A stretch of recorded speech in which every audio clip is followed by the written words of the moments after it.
Hello दोस्तों, this is Rahul sir. Strength of material के practice session के वीडियो लेक्चर 3 में आज हम बात करेंगे कि कीवर्ड्स की।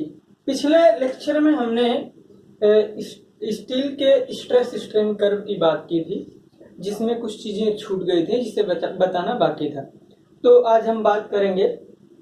यहाँ पे पहली लाइन लिखी गई है, प्लास्टिक स्ट्रेन इलास्टिक स्ट्रेन का 10 से 15 गुना होता है। इसका मतलब समझना है।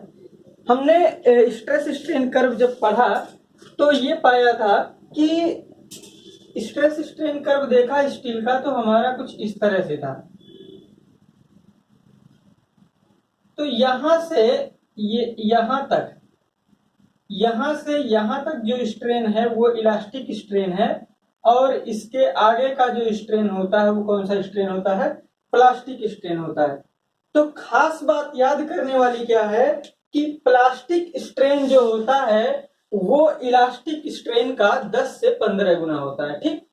अगला पॉइंट ये याद रखना है कि कार्बन की क्वांटिटी, किसी भी स्टील में अगर कार्बन की मात्रा आप बढ़ा देते हैं तो उस दौरान वो स्टील अपनी सामर्थ्य को क्या कर लेता है? बढ़ा लेता है। यानी उसमें अल्टीमेट स्ट्रेस जो होता है, अल्टीमेट पॉइंट, वो क्या हो जाता है? उसकी हाइट थोड़ा सा ऊपर हो जाती है, वो पीक कर जाता है। लेकिन अगर इस कर्व के स्ट्रेन की एक्स डायरेक्शन में डिफॉर्मेशन की बात किया जाए तो डिफॉर्मेशन क्या हो जाता है? वो घट जाता है।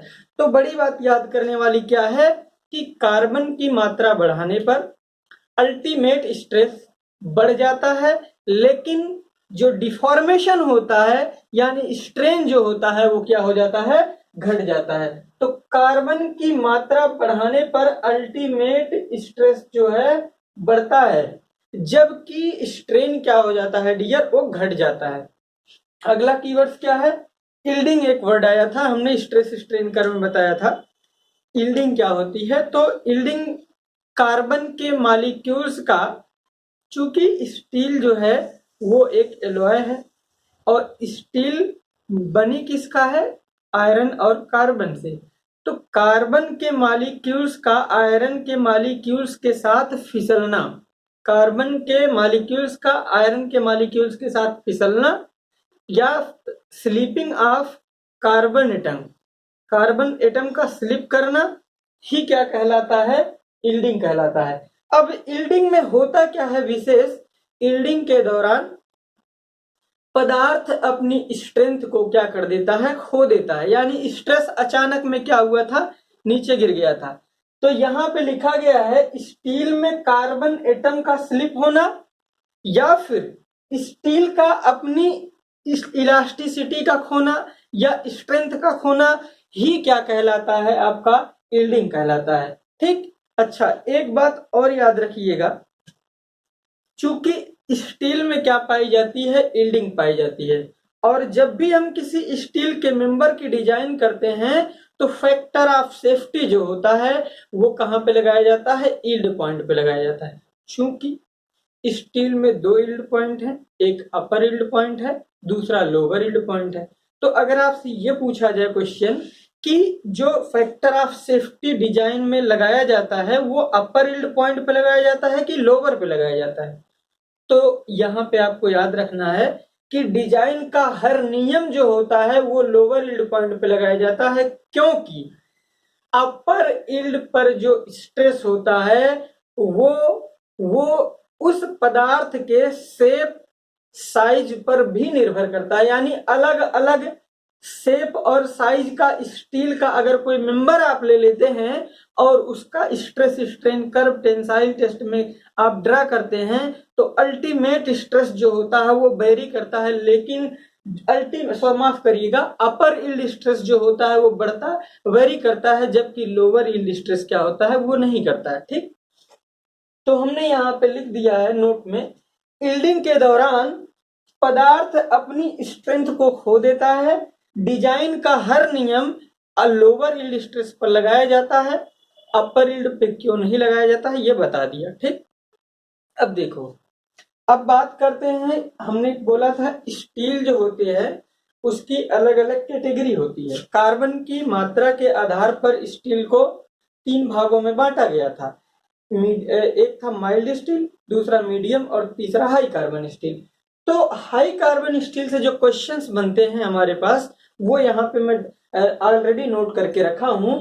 आप ये बात समझिएगा, कार्बन की क्वांटिटी बढ़ा दी जाती है अगर, तो कार्बन की क्वांटिटी बढ़ने पर वो पदार्थ में स्ट्रेंथ क्या हो जाता है, बढ़ जाता है। यानी अगर पूछा जाए हाई कार्बन स्टील और माइल्ड स्टील में दोनों में अगर वक्र ड्रा किया जाए तो किसका कर्व जो है वो ऊंचा होगा, तो जाहिर सी बात है हाई कार्बन स्टील में कार्बन की क्वांटिटी ज्यादा है, तो इसलिए इसका जो कर्व होगा वो क्या हो जाएगा, हाई कार्बन स्टील का कर्व थोड़ा सा क्या हो जाएगा, ऊंचा हो जाएगा। ठीक, अच्छा अब दूसरी बात किया जाए, एक वर्ड होता है डक्टिलिटी, जिसे आगे हम चर्चा करेंगे। डक्टिलिटी क्या मतलब होता है कि परमानेंट डिफॉर्मेशन होने की क्षमता। तो कार्बन की क्वांटिटी बढ़ा दी जाए, कार्बन की क्वांटिटी अगर बढ़ा देते हैं आप, तो डक्टिलिटी और टफनेस दोनों क्या हो जाती है डियर, घट जाती है। तो 2 कीवर्ड्स आपको प्रिपेयर करना है, एक कार्बन की मात्रा बढ़ाने पर स्ट्रेंथ का बढ़ जाना और दूसरा डक्टिलिटी और टफनेस का क्या हो जाना, घट जाना। आजकल मार्केट में आप लोग सुनते होंगे टीएमटी बार, टीएमटी, जी हाँ, टीएमटी का पूरा नाम होता है थर्मो मैकेनिकली ट्रीटेड बार, थर्मो मैकेनिकली ट्रीटेड बार। आप गैलेंट पे गए होंगे जहां पर सरिया बनाई जाती है, तो होता क्या है, पहले की जो सरिया हुआ करती थी वो बिल्कुल ये मार्कर जैसा दिख रहा है, इसका सरफेस बिल्कुल एकदम चिकना हुआ करता था। तो वो सरिया जो है जब भी आप किसी भी सिविल स्ट्रक्चर में यूज करते थे, तो जब उसे डिसमेंटल किया जाता था तो वो जंग की वजह से पूरी तरह से सड़ जाती थी और आपको मलबे के तौर पे लगभग ना के बराबर स्टील मिलती थी। यानी कोरेजन जो होता था पुरानी स्टील में वो बहुत ज्यादा हुआ करता था। और दूसरी चीज, ये सरफेस जो है बिल्कुल चिकना होने की वजह से अगर कंक्रीट से बॉन्डिंग की बात किया जाए तो सही बॉन्डिंग नहीं हो पाती थी। तो इसीलिए पुराने मकान की बात किया जाए या पुराना सिविल स्ट्रक्चर की बात किया जाए, तो सरिया जो होती थी वो इंड पर ला करके ऐसे क्या की जाती थी, मोड़ दी जाती थी। आप छत में अक्सर देखते होंगे, बिल्कुल सामने पुराने घर में सरिया ऐसे मुड़ी रहती है और उसमें जो है एक सरिया बाहर से ऐसे मतलब ऐसे लगा दी जाती है, ठीक है ना। तो होता इसलिए है क्योंकि पुरानी जो सरिया होती थी स्टील की वो बिल्कुल चिकनी होती थी, बॉन्डिंग ठीक नहीं होती थी, कोरोजन का इफेक्ट ज्यादा आता था, जल्दी ही सड़ करके खत्म हो जाती थी।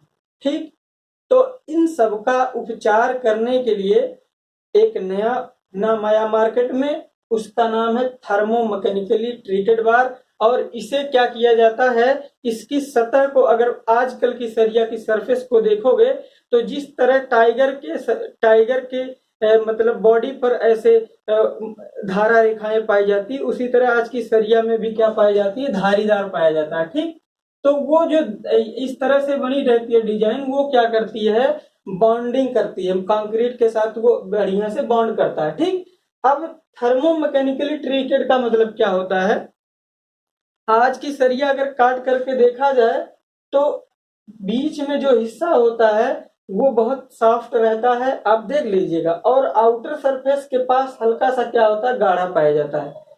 तो TMT bar, thermo mechanically treated bar जो बनाई जाती है, पहले पुरानी सरिया की ही तरह बनता है और उसके बाद उसे क्या किया जाता है, गर्म फिर ठंडा फिर गर्म फिर ठंडा किया जाता है। यानी बार बार उसे क्या किया जाता है, तापीय उपचारित किया जाता है, जिससे होता क्या है कि उसकी आउटर सरफेस गर्म बार बार करने पर डायरेक्ट कांटेक्ट ऑफ हीट के आने की वजह से ये जो है ज्यादा कार्बन के एटम को अवशोषित कर लेती है। यानी आउटर सरफेस बिल्कुल क्या हो जाती है, हार्ड हो जाती है, इनर सरफेस तक हीट पहुंच नहीं पाती है, इनर सरफेस सॉफ्ट ही रहती है, आउटर सरफेस क्या हो जाती है, हार्ड हो जाती है। तो आउटर सरफेस के हार्ड होने से फायदा हमें क्या मिलता है, ये सरफेस हार्ड हो जाएगी तो इसमें आसानी से खरोच नहीं आएगा और साथ ही साथ इस सरिया में टीएमटी बार में जल्दी कोरेजन नहीं होगा। और इनर सरफेस की बात किया जाए तो इनर सरफेस जो होती है वो सॉफ्ट रहती है, जो डक्टिलिटी के लिए रिस्पॉन्सिबल होती है। अगर कांच की छड़ को ऐसे पकड़ करके दबाया जाए तो कट देना करके अचानक में टूट जाएगी, लेकिन जो आपकी सरिया है वो नहीं टूटती है, क्योंकि अंदर जो होता है वो क्या होता है, सॉफ्ट होता है, जो डक्टिलिटी के लिए क्या होता है, रिस्पॉन्सिबल होता है। तो डियर, जितना यहाँ पे